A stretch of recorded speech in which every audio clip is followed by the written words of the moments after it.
Hello everybody, my name is Gabriel Acevedo and I'm here with Nastassia. Chris. and we're here discussing first responders on their line of fire of the coronavirus. So just tell us about yourself, like who you are, what you do, how long. Okay, I am Nastassia. I'm an EMT for 8 years. I work for 2 hospitals in New York. I am a little bit more fortunate than my partner here because currently I'm out injured, so I'm not as exposed as she is to the coronavirus. So it's kind of like a catch-22 where I feel a little bit less like in it, but I'm also in full support of my team members and what they are currently doing. I'm Chris. I've been doing this for 26 years. I currently work at just Staten Island Hospital. I've worked at a variety of hospitals throughout my career. I'm also retired NYPD. Thank you so much. Now let's get on to the questions. We are currently living in one of the biggest health crises in New York in a long time. The last time I can remember was like the Spanish flu in 1917. It's kind of weird seeing the parallels. Would you agree? Yes, Mm-hmm. there's definitely a similarity. So what I would think is, what's the first response? What is the first, and I mean first response that you had when you heard that New York had its first COVID case? Well, my first response was like, I thought originally, okay, it's a flu. It's similar to a flu. It just might be a little bit more damaging than a flu. It might just affect certain people, who, like the elderly, people who are immunosuppressed. So I didn't think it was going to snowball into what it actually snowballed in. I'll be honest, I thought it was like, all right, it's a flu. It's a different strain. Swine flu, you think about like those types of things, West Nile, you think, not to the point of this. I've never in my life experienced the pandemic. The closest thing to this I experienced was 9/11, and this is like a 9/11 every single day. Because at least with 9/11, it was slowly but surely dissipating. This seems to just keep snowballing. Right, and when you hear something about a flu, like my partner said, is that immediately you think immunosuppressed. It's going to affect either those with other comorbidities, cardiac symptoms, diabetic history, people who are in nursing homes, people who are vented, people who have other medical problems. To hear that people, we have somebody that we know very closely that passed away in his 50s, almost 60, a medic his entire life, lived through 9/11, lived through the crisis, the AIDS crisis, everything, and this took his life. So for us, it became very personal because, you're seeing people that you would not see in everyday life become so ill from an illness that, we're not really 100% sure about all the details about it. It's kind of hard to say that, but it's true because we never thought, like, we're in New York City, we're one of the best in healthcare wise, we're the most diverse, we're able to like get things faster, and yet here we are. So how did your jobs prepare for this new influx of cases when they first heard about it? What were like the things that they went into, like what they wanted to prioritize when they heard about this? Well, originally I don't think anyone had a concept of what exactly what it entailed. I don't think anyone really realized that it was going to be so airborne. It was going to be so wash your hands, put a mask on. I think people were learning as we went along. It was like, okay, there's this COVID virus out there. What do we do? How do we protect people? Then it became, you have to wear an N95. Then it became, you have to just wear a surgical mask. Then it became, just cover your face. But as far as first responders went, their initial thing was N95s. Then it was, obviously, well, we wear gloves all the time anyway. Then it was, eye protection. Then it was gowns, and then it was, see what kind of job it is first before you do it. Don't gown up for every job. Not every job is a COVID patient. And then it became, every job became a COVID patient because then it was, everybody was getting it. It didn't matter if they were exposed to it. It didn't matter, if they went out and they were, with people who had it, all of a sudden people who were never exposed, all of a sudden had symptoms. So then it became, let's just gear up and let's, protect everybody.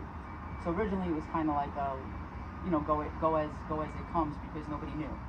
And I think there were some conflicting stories with regards to CDC Right. and how it came down the pike, saying originally an N95 was not Right. necessary, a regular cloth mask was acceptable. Right. Then they were going into maybe an N95 is a good idea, Right. and then they pulled back to the N95. Right. So I think when you have those kind of conflicting stories, we're trained to don and doff when you could be potentially in a contagion, like when we worked Ebola. You know what you need to, the symptoms of the patient, to suit up, to put your mask on, your eye protection, your hazmat suit, you know what you need to do. Like, that's what we're ready for it. And honestly, we are fortunate enough to work for health institutions that, you know, really did Yeah. supply us with, you know, a lot of other people didn't have the luxury that we had. True. Very We true. were very well prepared, and we have managers that really looked out for us and made sure that we had the proper masks in the beginning of all shifts, Yeah, absolutely. right? I And mean, when you- I'm when sure you that needed there's some other something hospitals that across the weren't, country yeah. that were not as prepared as we were. But it's just a matter of learning about it, because like the way everybody else learned about it was the way the healthcare was learning about it. So it was like first it was like a flu, then it was like, oh, this is, you know, as it got worse and we got more information, then it became bigger. It became, this is what we need to do more. Now let's protect it also. So like the first couple of weeks of it, it was still like a learning experience because everyone was still learning about it. It seems like it, and you say a lot about how hospitals helped you, a lot of other outside information helped, and that leads to my other question: how does public praise and official support like benefit you guys in any way? Like, how like motivating is it compared to like just not getting it? Really? Well, EMS in general tends to be like you have cops. Well, actually, let me rephrase it. You have firefighters. Everybody loves firefighters. Then you have the cops sometimes, depending, and then there's EMS somewhere over here. Kind of It's like- forgotten about in the we're shuffle.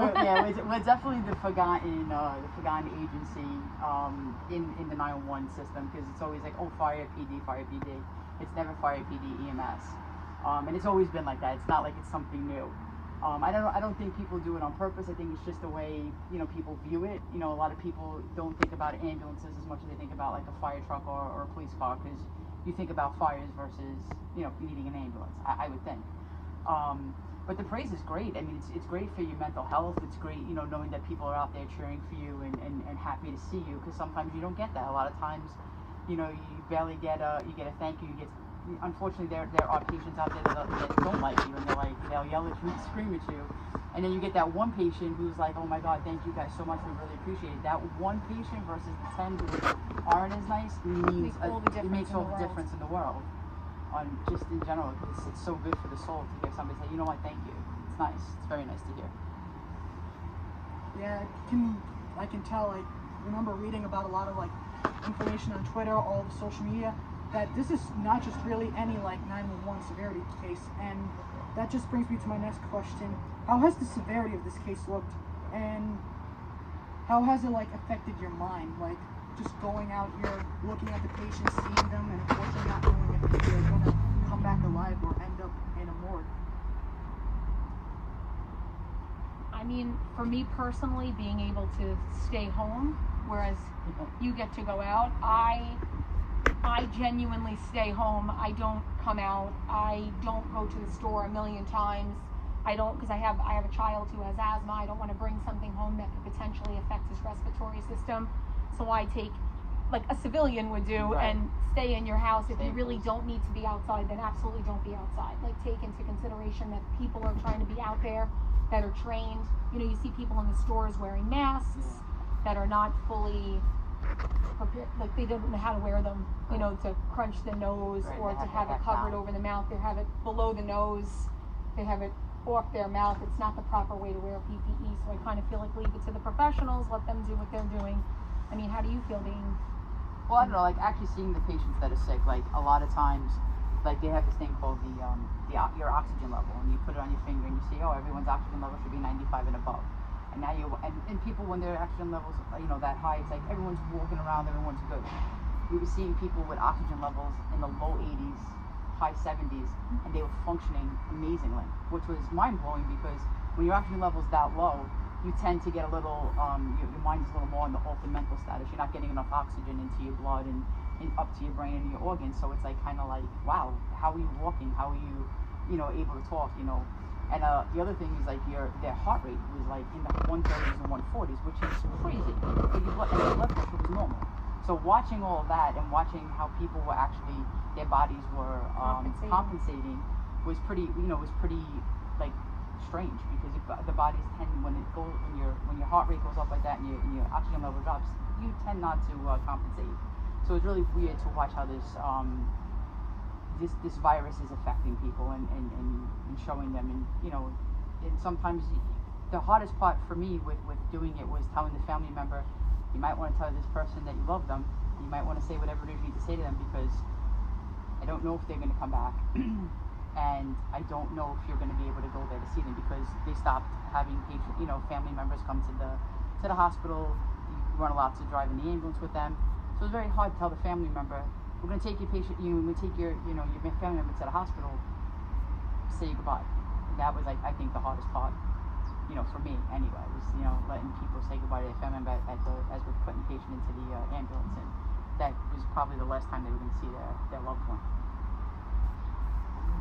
It kind of hurts.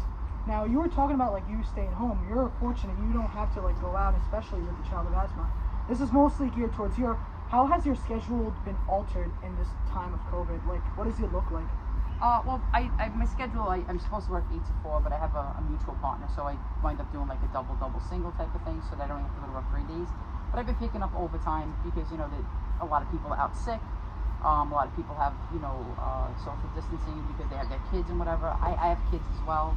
My fiance and I have 5 kids together. She has 3, I have 2.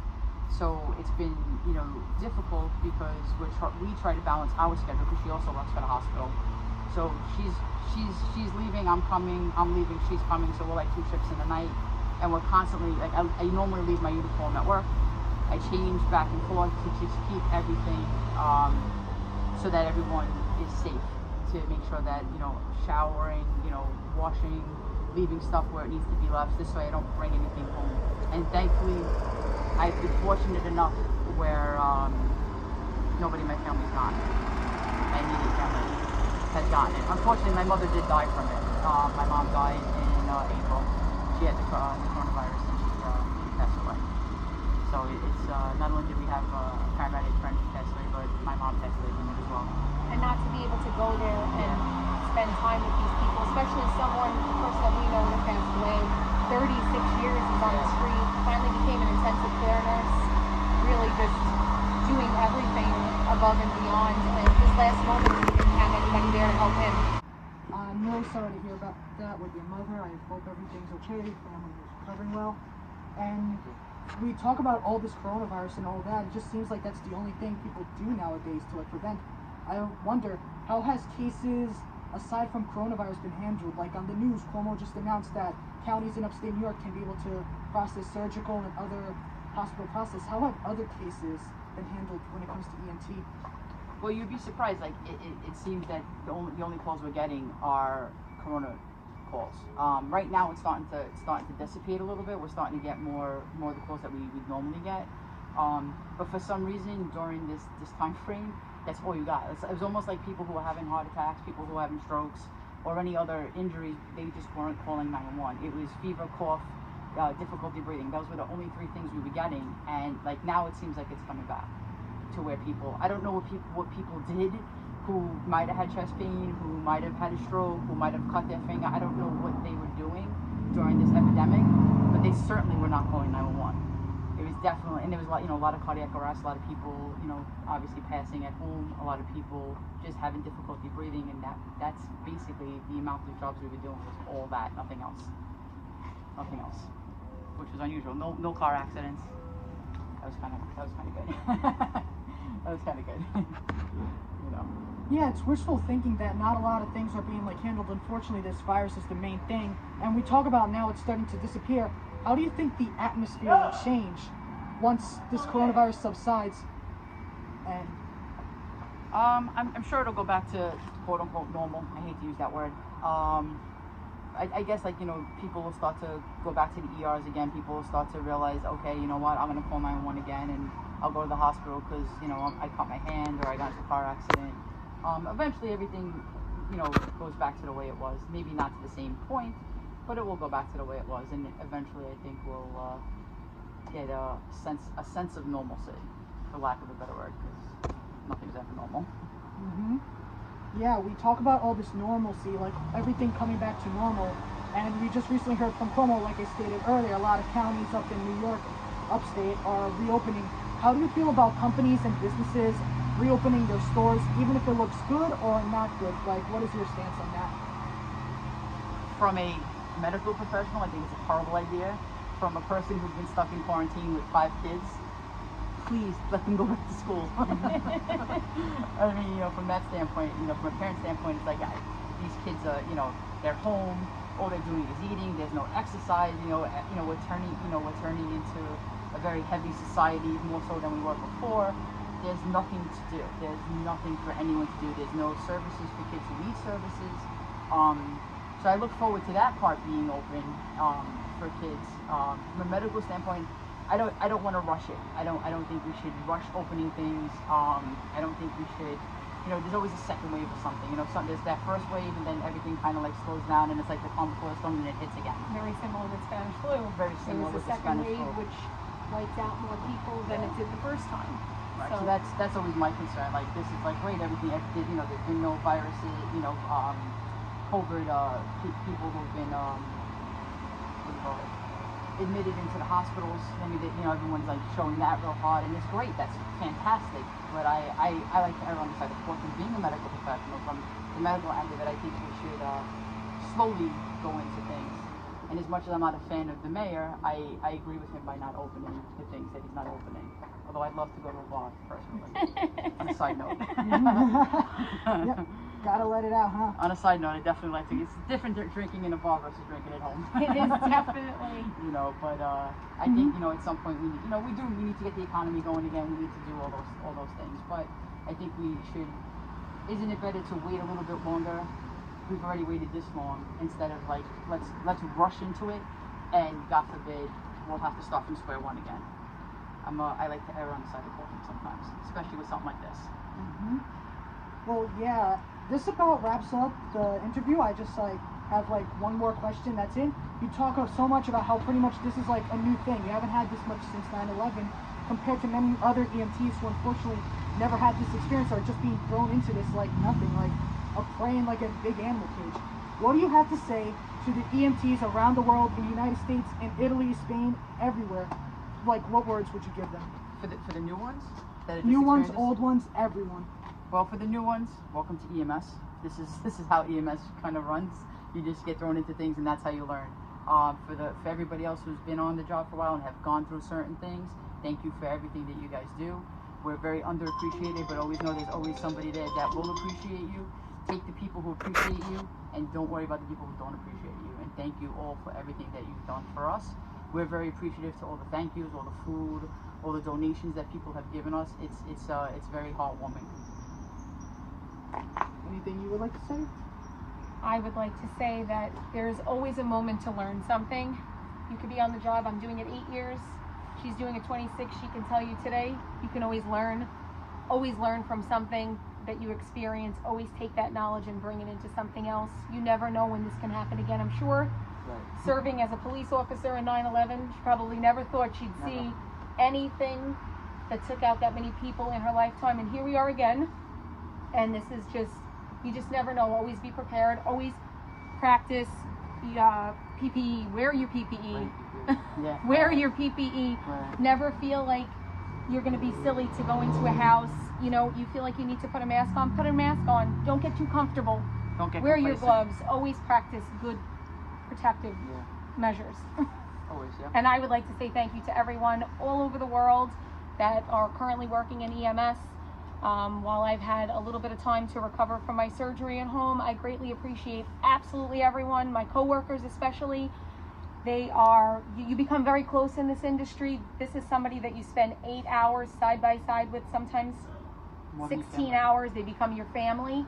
And, we're very fortunate to work for Northwell Health and Richmond University Medical Center that have really, truly provided us with the family and the proper protective gear and the proper ambulances and the proper equipment to be able to help us do our job. And for those agencies around the world that may not have the luxuries that we have and the proper gear, I appreciate you even more, because you're going out there and you're working with less than what we have. So thank you so much to everyone, especially my coworkers that are currently out there on the front line. I greatly appreciate everyone. Thank you so much for your time. It's greatly appreciated. Thank you so much, everyone. And can't wait to see you next video. Have a good day. Stay safe.